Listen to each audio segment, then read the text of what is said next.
Hello बच्चों, आज हम क्लास 8 संस्कृत विषय में षष्ठः पाठः पढ़ने वाले हैं। हमारा जो पाठ है क्या नाम है? स्वामी विवेकानंद। इस पाठ में जो स्वामी विवेकानंद हैं उनके जीवन के संबंध में बताया है। तो आइए हम पढ़ें। बहुजन हिताय बहुजन सुखाय इत्यस्मिन् कार्ये संलग्नस्य स्वामी विवेकानन्दस्य बाल्यकालस्य नाम नरेन्द्रनाथः आसीत्। तस्य जन्म जनवरी मासस्य 12 दिनाङ्के 1863 ख्रीस्ताब्दे 12 जनवरी 1863 कोलकाता नगरे अभवत्। तस्य मातुः नाम भुवनेश्वरी देवी आसीत्। तस्य पिता विश्वनाथ दत्तः लब्धप्रतिष्ठः अभिभाषकः आसीत्। नरेन्द्रनाथः बाल्यकालादेव संस्कृतानुरागी कुशलबुद्धिः मल्लविद्यादिषु क्रीडासु पारंगतः धार्मिक विश्वास आसीत्। यहाँ पे हमने अभी संस्कृत में पढ़ा है, अब हिंदी में समझें। बहुजन हिताय बहुजन सुखाय यानी बहुजनों के कल्याण के लिए और बहुजनों के सुख के लिए इस कार्य में लगे हुए स्वामी विवेकानंद का बचपन का नाम नरेंद्रनाथ है। उनका जन्म जनवरी महीने में 12 सन 1863 यानी 12 जनवरी सन 1863 में कोलकाता शहर में हुआ। जो उनकी माता है भुवनेश्वरी देवी हैं और जो पिता है वो विश्वनाथ दत्त है। नरेंद्रनाथ बचपन से ही संस्कृत प्रेमी और पहलवानी आदि विद्याओं में खेलों में निपुण थे और धार्मिक थे। तस्मिन् काले रामकृष्ण परमहंसः अद्वितीय आध्यात्मिक ज्ञानपुञ्जस्य स्रोतः आसीत्। तस्य प्रभावेण प्रभावितः नरेन्द्रनाथः तस्मादेव परिव्राजदीक्षां प्राप्नोत्। दीक्षानन्तरं सः स्वामी विवेकानन्दः इति नाम्ना प्रसिद्धो अभवत्। ततः सः स्वकीयज्ञान दीप्तया सदुपदेशे जनान् अध्यात्मपरायणं करोत्। तस्य अवधारणा आसीत् यत् प्रेरणा सत्येन पराक्रमेण च कार्याणि सिद्ध्यन्ति। तत् कुरु पौरुषम्र आत्मभावस्य विकासः एव कर्म। अनात्मभावस्य विकासः एव कर्म। दौर्बल्येन किमपि न भवति, अतः सबलो भवः। अब यहाँ से यहाँ पे हम जो हिंदी अनुवाद है वो समझें। उस समय रामकृष्ण परमहंस ज्ञान पुंज के स्रोत थे। उनके प्रभाव से प्रभावित नरेंद्रनाथ उनके द्वारा संन्यास की दीक्षा प्राप्त करी। दीक्षा के बाद स्वामी विवेकानंद नाम से प्रसिद्ध हुए। उसके बाद उन्होंने अपने ही ज्ञान के प्रकाश से सदुपयोग उपदेश के द्वारा लोगों को अध्यात्म की ओर ले गए। उनकी अवधारणा थी कि प्रेम, सत्य और पराक्रम से कार्य सिद्ध होते हैं, इसलिए पुरुषार्थ करो और सबल बनो, यानी बलवान बनो। जीवन स्यार्थः उन्नति अस्ति, उन्नतेः तात्पर्यः हृदयोदार्यमस्ति, परोपकारः एव जीवन गतिः, स्वार्थ भावः एव मृत्युः, प्रेम भावः एव जीवनम्, द्वेष भावः एव मृत्युः, प्रेम भावः एव भक्तिः, ज्ञानमपि स्वास्ति, प्रेम विना नेदम यदि मु उपासते। आइए हम समझें। जीवन का अर्थ उन्नति है।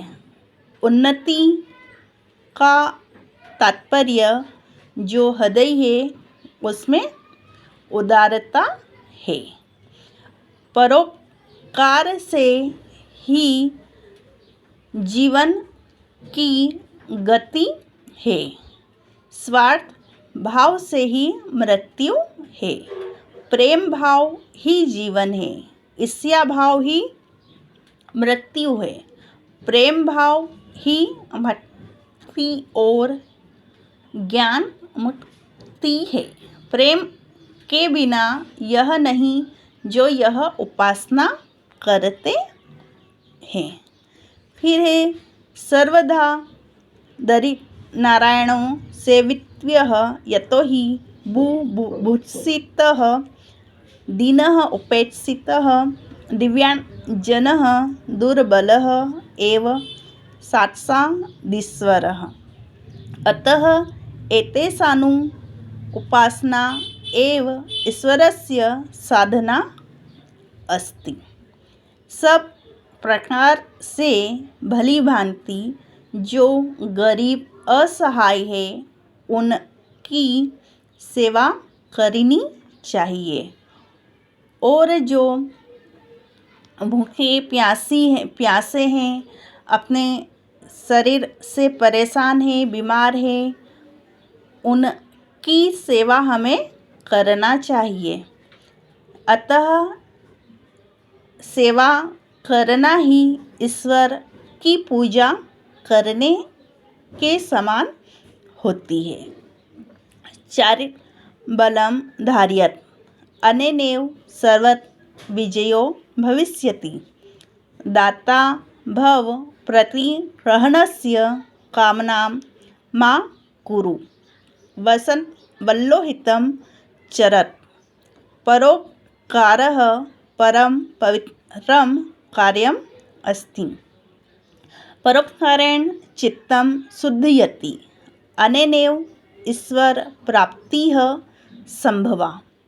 यानी तुम सब चरित बल को धारण करो, इससे ही सब और तुम्हारी विजय हो। दानी बनो। दान के बदले यह मत सोचो कि हमें कुछ मिलना है। वसन की तरह सभी का कल्याण करो। परोपकारी बनो और अपना जो मन है वह शुद्ध बनाओ। इससे ही ईश्वर प्राप्ति संभव है। सह वेदांत प्रचाराय स्वकीयो खिलं जीवनं समर्पयामास। तेन हिंदू धर्मः संस्कृत संस्कृतिश्च प्रसारिते सः न केवलं परिव्राजकः अपितु परोपकारी दाता लोकसेवकः महान् देशभक्त आसीत्।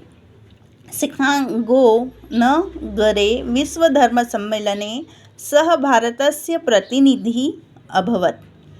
देशविदेशेषु तस्य बहवः शिष्याः अभवन्।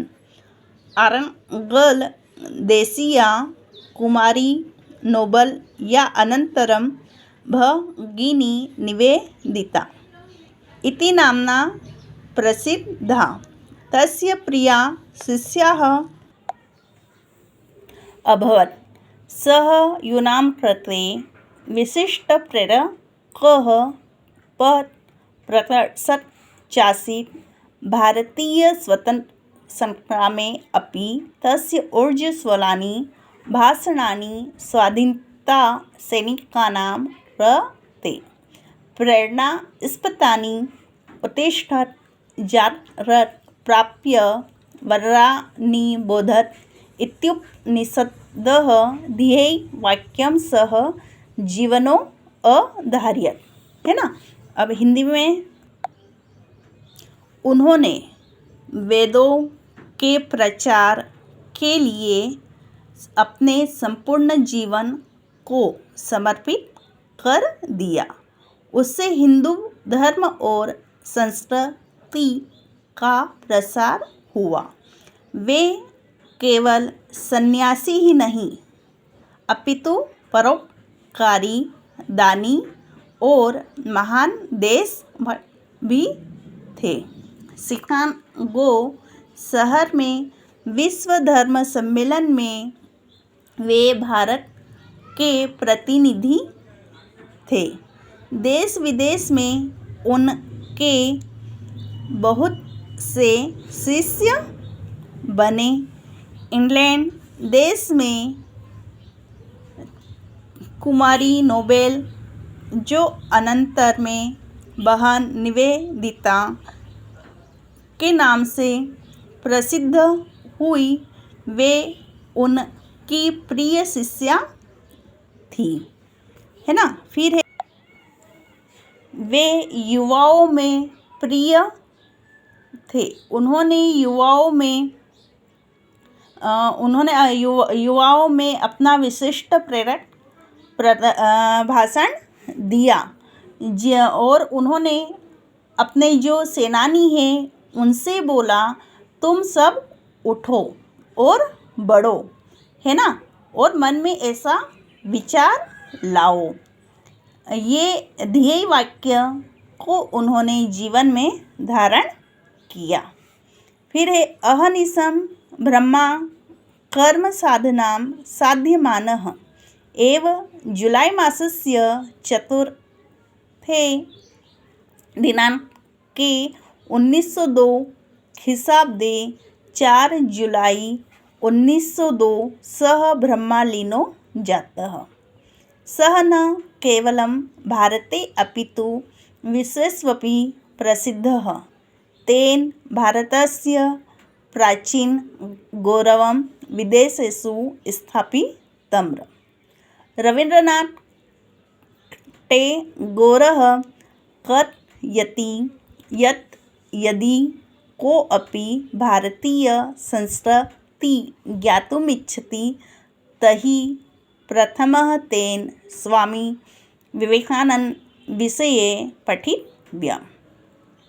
हिंदी में, दिन रात ब्रह्मा कर्म साधना को सिद्ध करते हुए जुलाई महीने में वह 4 सन 1902 में शांत हुए या ब्रह्मलीन हुए।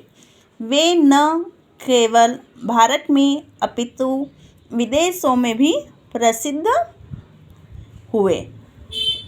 उससे भारत का गौरव विदेशों में भी स्थापित हुआ। रवीन्द्रनाथ टैगोर कहते हैं कि यदि कोई भारतीय संस्कृति को जानना चाहता है तो पहले उसे स्वामी विवेकानंद के विषय में पढ़ना चाहिए। ये हुआ हमारा हिंदी अनुवाद पूरा। अब यहाँ पे शब्दार्थ दिए हुए हैं जिसे पढ़ना भी है और याद भी होना है। फिर नीचे व्याकरणम दी हुई है, इसे भी पढ़ना है और याद भी होना है। यहाँ पे अभ्यास दिया हुआ है जो मैं अपनी दूसरी वीडियो में समझाने वाली हूँ। यदि इस पाठ में कोई परेशानी है या कोई ऐसा पॉइंट जो समझ में नहीं आया है तो वो आप पूछें।